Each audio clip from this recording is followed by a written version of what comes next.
Hi everyone. आज हम करेंगे chapter 3 class 10th pair of linear equations in two variables. पहले एक बार देखते हैं, रिवाइज करते हैं कि क्या होता है linear equation in two variables, जो कि हम क्लास 9 में ऑलरेडी पढ़ चुके हैं। कोई भी इक्वेशन जो इस फॉर्म में होती है ax plus b y plus c is equal to 0, जहां पर हमारे abc रियल नंबर्स होते हैं and a is not equal to b not equal to 0, it is called a linear equation in two variables. Okay, the numbers a and b are the coefficients of the equation ax plus by plus c, and the number c is called the constant in this equation. हमने last time पढ़ा था कि ax plus by plus c standard form होती है हमारी किसी भी linear equation in two variables की. क्या होता है linear? Linear means the degree is 1. Here you can see the power of x and y is 1, so the degree is 1. Equation means it should have a equal to sign, so I have an equal to sign, and I am talking about two variables, so I have two variables here, x and y. और हमने 9th में क्या पढ़ा था कि इसका जो graph होता है वो क्या बनाना सीखा था हमने. It was a straight line. The graph of a linear equation is a straight line. The word linear itself says the graph is a line. Okay, अब हम क्लास 10th में पढ़ेंगे pair of linear equation. A pair obviously has two equations, so this is a pair of linear equations की standard form ये होती है a1x plus b1y plus c1 0, a2x plus b2y plus c2 0. Standard form वही है, सिर्फ coefficients change हो गए हैं और कांस्टेंट्स चेंज हो गए हैं. ठीक है, अब यहाँ पर क्या होगा, जब हम इसके ग्राफ्स बनाएंगे तो एक ही ग्राफ पे दो लाइंस जब प्लॉट होंगी तो क्या हो सकता है, या तो वो इंटरसेक्ट करेंगी. जब वो इंटरसेक्ट करेंगी तो एक पॉइंट कॉमन आएगा, वो हमारा क्या होता है, यूनिक सोल्यूशन. उन दोनों में एक पॉइंट है जो दोनों में कॉमन है, वो उसको भी सेटिस्फाई करेगा और दूसरी वाली इक्वेशन को भी सेटिस्फाई करेगा, so that is called the unique solution. लेकिन अगर दो लाइंस हैं जो कि पैरेलल हो, अगर वो पैरेलल हो जाएंगी तो क्या होगा, they will never overlap each other, उनमें कोई पॉइंट कॉमन ही नहीं होगा, तो हम उसको कह देंगे नो सोल्यूशन. एंड सपोज आपने एक लाइन बनाई और दूसरी लाइन भी उसी के ऊपर बन गई, एग्जैक्टली उसी के ऊपर दूसरी लाइन बन गई, तो they are overlapping lines. So overlapping lines means coincident lines. अब कोइंसिडेंट लाइंस में क्या होगा, कोइंसिडेंट लाइंस में तो सारे पॉइंट सेम है, all the points are same, so it has infinite solution. क्यों इनफाइनाइट बोलते हैं हम, क्योंकि एक लाइन के ऊपर इनफाइनाइट पॉइंट्स होते हैं. Okay, so this is the basic of pair of linear equations. जो ग्राफ की बात हम कर रहे हैं उसमें या तो वो इंटरसेक्टिंग हो सकती है, या तो वो पैरेलल हो सकती है, या वो ओवरलैपिंग हो सकती है. तो तीन तरह के सोल्यूशंस भी हमको मिल सकते हैं. पहला है यूनिक सोल्यूशन, दूसरा है नो सोल्यूशन, और तीसरा है इनफाइनाइट सोल्यूशन. अब बात करते हैं कंसिस्टेंट सिस्टम क्या होता है.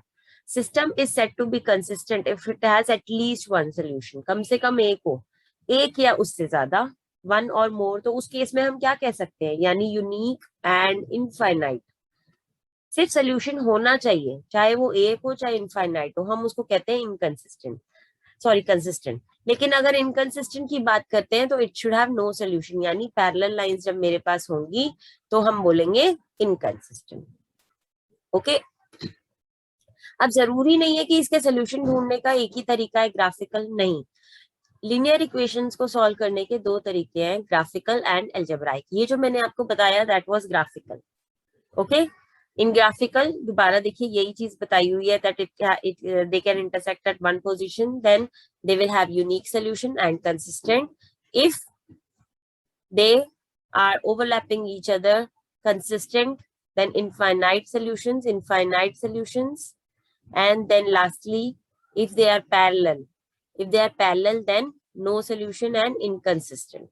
Okay, now अब क्या जरूरी है कि हम हर बार जो है ये ड्रॉ कर करके इनको देखेंगे कि ये क्या है? नहीं, हम इनको एल्जेब्राइकली भी कर सकते हैं. मान लीजिए आपके पास ये दो इक्वेशंस हैं, तो हम बिना ग्राफ बनाए कैसे पता करें कि ये यूनिक सोल्यूशन है, इनफाइनाइट सोल्यूशन है, या नो सोल्यूशन है? तो इसके लिए we have this conditions of consistency. अगर आपका a1 upon a2 is not equal to b1 upon b2, then we have exactly one solution, means unique solution.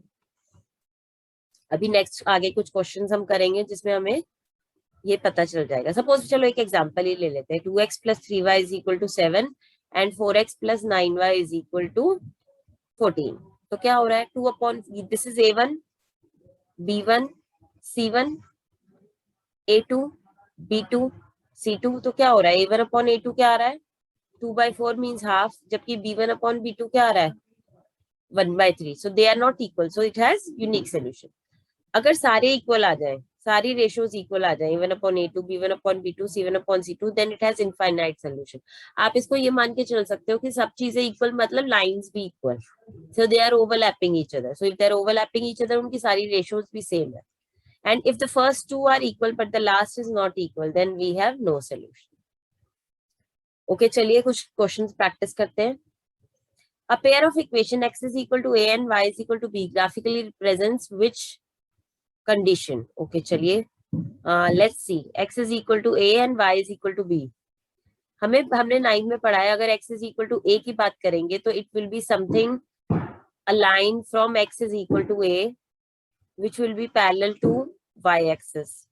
This will be x is equal to a, and what will be some y is equal to b, जो y के b से, it will be parallel to x axis. If something line is x is equal to something, it will be a line from x is equal to that point and it will be parallel to x axis, sorry y axis. अगर y is equal to something है, so it will be a line parallel to x axis. तो कैसी lines है, intersecting at a comma b. आपका intersection point क्या होगा, यहाँ से x का a है और वहां से y का b है. So it is intersecting at a comma b.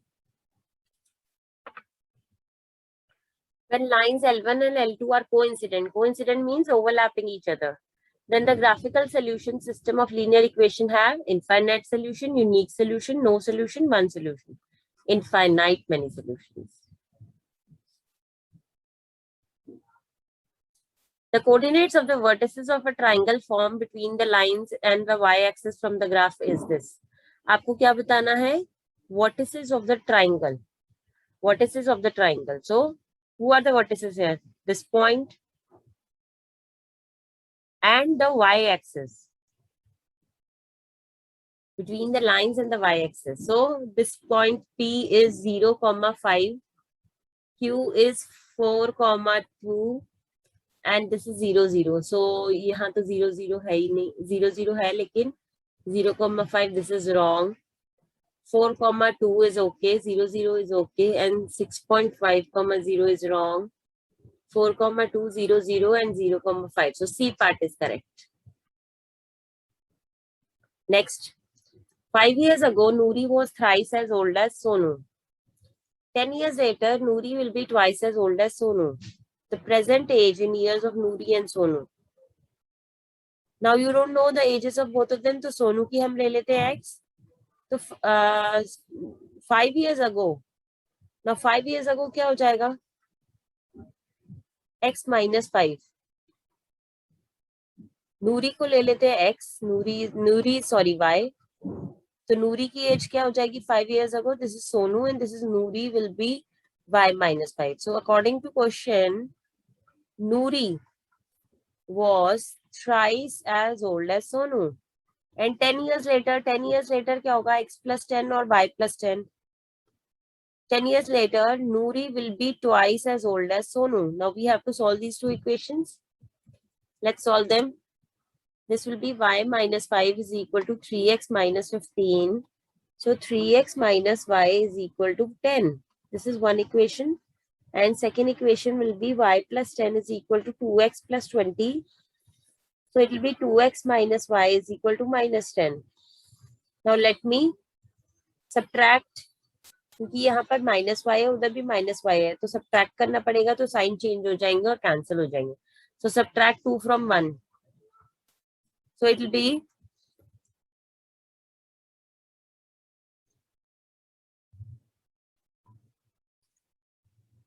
it will be 3x minus y is equal to 10 and 2x minus y is equal to minus 10. So it will be subtracting x is equal to 20. So Sonu's age is 20. Sonu's present age is 20. और नूरी की present age y calculate करना है, तो put in any of the equations. हम put in 1 कर देते हैं उसे. Put in 1. So 3 into 20 minus y is equal to 10. So it will be 60 minus 10, y is 50. So Noori is 50 years. So 20 and 50. A part. The pair of equation have finite solution, unique solution, no solution or one solution. तो कैसे करेंगे हम इसे? a1 upon a2. पहले a1 upon a2 निकालो. Now what is a1 here? 1. Nothing is written means it is 1. So 1 upon a2 कितना है? -3. b1 upon b2. b1 कितना है? 2. और b2 कितना है? -6. So it is -1/3. Equal आ रहा है अभी तक तो. C1 by C2 is equal to 5 and 1. So third is not equal. So A1 upon A2 is equal to B1 upon B2 is not equal to C1 upon C2. तो क्या हो जाएगा? No solution. And last question for today. The sum of digits of a two-digit number is 9. If 27 is added to it, the digits are reversed. Find the number. वैसे तो देखो इस question को करने का लेंथी प्रोसेस भी है, लेकिन ये क्वेश्चन जो होता है सीधा एमसीक्यू से भी हो सकता है. आपको यहाँ पर बोला है कि सम ऑफ डिजिट्स 9 है. पहले तो ये देख लो, यहाँ पर सभी का सम ऑफ डिजिट्स 9 आ रहा है. आई थिंक इसका नहीं आ रहा, तो इसको तो वैसे ही कैंसिल कर दो. तो इन तीनों चॉइसेस में से कोई ना कोई चॉइस है. अब इसने कहा if 27 is added to it the digits are reverse. तो 36 में पहले 27 ऐड करके देखो. आई थिंक यही क्वेश्चन, यही ऐसी ए पार्ट है. ए पार्ट इज द आंसर. आप दूसरों को भी ट्राई करके देखो. 72 में अगर आप 27 ऐड करोगे तो 99 आ रहा है, रॉन्ग. अगर आप 63 में 27 ऐड करोगे तो 90 आ रहा है, wrong. Okay, since I am talking about MCQ, ये क्वेश्चन इजीली एमसीक्यू में हिट एंड ट्रायल से आप कर सकते हैं.